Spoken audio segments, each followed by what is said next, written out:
Hey there viewers, and welcome back. Today I want to take a look at Mr. Piston. So a couple of unique features about it. It may look like a circle, it may seem like a circle, it may behave like a circle, but it's directional. So there's definitely a right side and a wrong side to have facing up. The same with the rings. There's a correct way to install the rings and an incorrect way, and by that I mean the order, not just that you did not break them putting them on. Piston pin has 2 retaining clips, and the rod is directional as well. So kind of a lot to keep in mind if you are changing this piston. There's a lot of items to keep in mind. So we'll get you set up with the service manual and all the info you need to do a successful job installing this in your engine. So before we dive into this, there's a couple things I want to point out. I'll show you that in service info as well. Let's start with if you want to do a re-ring, you have, this one's the Z8B piston, and it's also got the 22 stamped on it and the HF. Okay, deep down somewhere here, let me find it. Pardon me, first day on the job. I don't think you can quite see that. But underneath the area where the wrist pin is, there's an arrow, a little triangle shape on that, and it points towards the sump cover. So you're actually going to install that piston upside down, so to say, as far as that's concerned. There's some markings on the piston rings. Namely, I don't know if you can quite see, but there's a T on this one, and I say T for top, and that's what the service manual is going to show you as well. So the rod is very much directional. So an easy way to identify where that is this little line here. Hopefully we can kind of see that. Sorry about the focus a little bit on here. We're running manual focus, no big deal. This little line faces up. So when you take your piston out, I always stamp here on the bottom. We'll get you another clip of that, obviously. So anyway, that makes sure that I'm putting the cap on the correct way.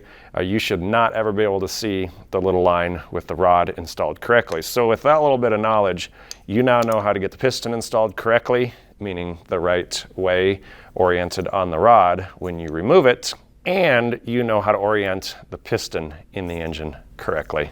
All right, it should be noted, if you're doing this for the purposes of the lab here at the high school, I don't want you to disassemble the rod from the piston. So watching this tutorial is plenty enough. Things get broke. So the first step that I'm going to do is I'm going to remove the rod from the piston for demonstration purposes so that we can get everything lined back up. When that's finished, we're going to go ahead and remove the piston rings as well. So what we're going to do, we're going to get our miniature plier set, push that out of the way, and inside of here you can see there's a little snap ring, and we're simply going to grab it, pull it down a little bit without bending it because we plan to reuse it, and you can, oh boy, I see it on the floor. Anyway, I did find it. It's there as evidence. The next thing we're going to do, I'm just going to take my pliers and push the piston pin out. And here we go. So if you need to replace a piston, this is what you need. So there's the wrist pin, or piston pin as some people call it. And now you see that we have the piston separate from the connecting rod. So if we're going to put a rod in it, this is obviously the piece that we need. If we're going to put a piston in it, this is the piece we need. Underneath the piston, you can see that little arrow that I was kind of talking about in there. Hopefully that's in focus.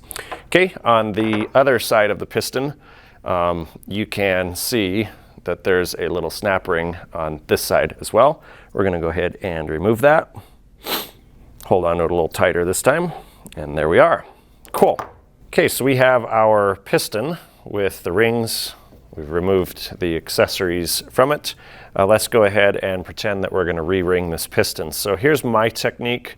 We want to be mindful. The service manual is very specific about which ring is the top. So I simply peel this ring up a little bit, and I spin it off. So just enough to lift it. And ring 2, the second compression ring. See if we can't maybe try that a little bit different. Okay, usually it's pretty good. You really cannot flex these. If you do, they just break. There's 20 bucks down the drain. Probably not a big deal if you're replacing them, but it'll probably happen on the installation. Anyway, top 2 compression rings are off. They're removed. They are not interchangeable. So check your package before you put the new rings on. The oil control ring, I'm simply going to roll it up one land. I'm just turning the piston, kind of doing the thing with it. And then I am going to do the same with the piece that's kind of there in the bottom. And by there in the bottom, I mean get our fingers around it. Just rotate it. And what we're trying to do is we're trying to get this oil control ring spring out. Again, I'm reusing these rings, so I'm being like super gentle because I don't want to blow 20 bucks here because I broke one piece. So the 2 pieces to the oil control ring hold that little gold spring in there, or brass spring, whatever. I don't know exactly what it's made out of. Once you've got the 2 rings out, you'll notice that the oil control middle portion, the spacer, comes out real easy. All right, let's go ahead and reinstall. Step 1, obviously, you've replaced your ring set. They're about 20 bucks. It does depend on the model of piston. This is that Z8B. It also says it right here on the top. Make sure you get the correct ring set. So we're going to go ahead, and step 1 is to install the little spreader spacer thing for the oil control ring. And then I'm going to just wipe off these so that they're clean. Don't get them hooked on the towel. I believe they are the same size, direction, shape, everything, top and bottom. So I don't see any differences with them. We're going to slip that guy on, kind of rolling it. I'm going to hook it in the bottom, and then I'm going to hook this guy, very carefully rolling it. It's now in the top ringland. I'm just going to grab it with my fingers very gently. It's super, super, super brittle. Really got to be careful. Just roll that piston. Maybe get it over here where you can see it. Roll that piston around, and then once you got that bottom ring in, it's actually going to hold that spacer in real nice and easy for you. So the rest of the rings are a little easier to install. Let's give that the wipe off. We're going to do the exact same thing one more time. Like I said, this one's quite a bit easier. And the only thing I do is I make sure that the 2 ring end gaps do not line up. I like them to be, 120 degree-ish apart. Don't line them up with a piston pinhole. So that's it for the bottom ring, the oil control ring, nice and smushy. Make sure you squeeze it a little bit.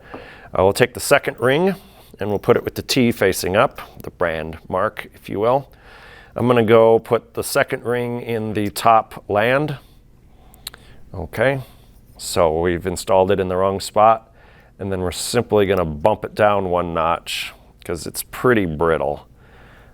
They just break. They really don't flex a ton.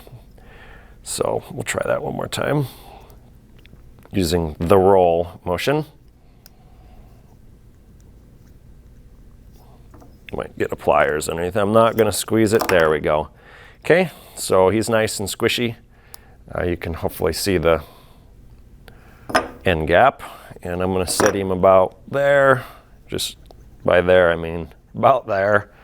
Next, what we're going to do is we're going to have the T for top, I guess. Top one's the easiest to install. Okay, and he's done. So what I'm going to do now is I'm going to take this little clip and I'm going to install this C-clip. It's not really it's kind of a slide it down into the groove sort of thing. Okay, you don't want that groove or the opening, the gap in the clip to line up with the little spot where you kind of dug him out. That would be bad. So he just snaps right in. You can't miss the groove. Just make sure that that's how it's installed. Okay. Next up, our triangle that you can see here faces the sump, and so this is the right side up on the piston if the engine was all together. So when we took it apart, the engine was upside down. So we actually want the arrow pointing toward the sky when we're installing the piston into the engine, because it's done upside down. And that also means that we want the dipper end of the rod on your right hand, okay? So that's kind of important when you put this all together to make sure that everything is good. So we're just gonna simply slide the two together. I'm gonna forgo putting some oil or anything on this for now, just it's cleaner for purposes of demonstration. So the pin is all the way in, everything's together, that's awesome. We're gonna go ahead and slide this little snap ring in. Probably can get away with most of it with our fingers. And then we're just push it into the groove here with our pliers. Sorry if you cannot see that. We're just gonna triple check to make sure, yes, that it is completely in the groove. Perfect. All right, our next step is going to be to install the piston in the engine. So what we're gonna do is we're gonna space the piston rings about 120 degrees apart. We're gonna make absolutely sure that we don't line any ring gaps. You can see I got one chilling right there. We can't have any ring gaps lining up with the piston pin. If so, it's probably gonna leak, and that's not good. We lose power. And with 5 horsepower, we want all the power we can get. Anyway, we're gonna go ahead and we're gonna put some oil on the piston rings. This is just regular old motor oil. I get it all worked in all the way around, smush it. If your hands get dirty, it's time to re-clean everything, but since our parts are clean, really don't have to worry about that. I'll put a little bit more on that, spin it around. There is a little bit of controversy on do I put oil on the rings or not in some circles of engine rebuilding, but let's just say the service manual tells me to do this. So anyway, let's put this in the engine. Okay, I've got an engine and a piston. Make sure that I have a generous amount of oil installed onto the cylinder wall. My rag stays nice and clean, which is good because we have a clean engine.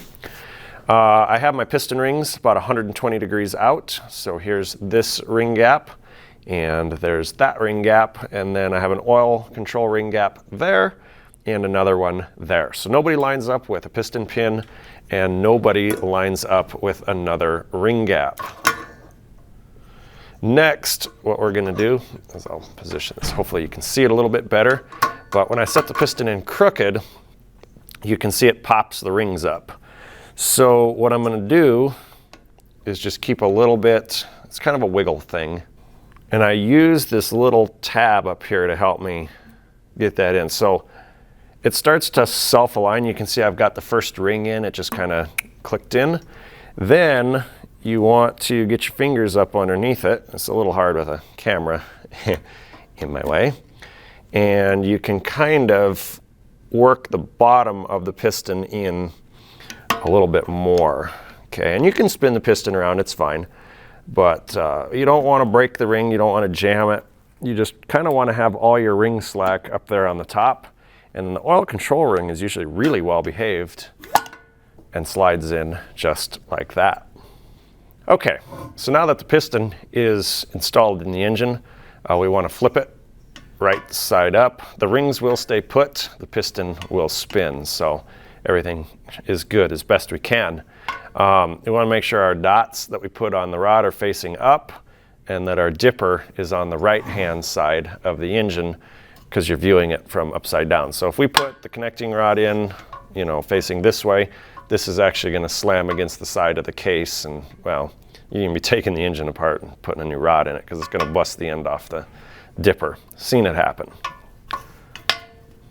Well, there you got it, folks. That is how you put the piston into your Honda GCV series engine. So it's pretty much the same with all of these, you know, uniblock style engines where you got to put the piston in from the bottom. Some of the other ones, the Briggs and the old Tecumsehs, were a little easier because you actually use a ring compressor and put it in from the top. So I have horrible luck with this engine and a ring compressor, unfortunately. So I don't choose to use one, which means you can save a little bit of money by not buying one. Hey, as always, I do appreciate you watching, and we'll see you next time.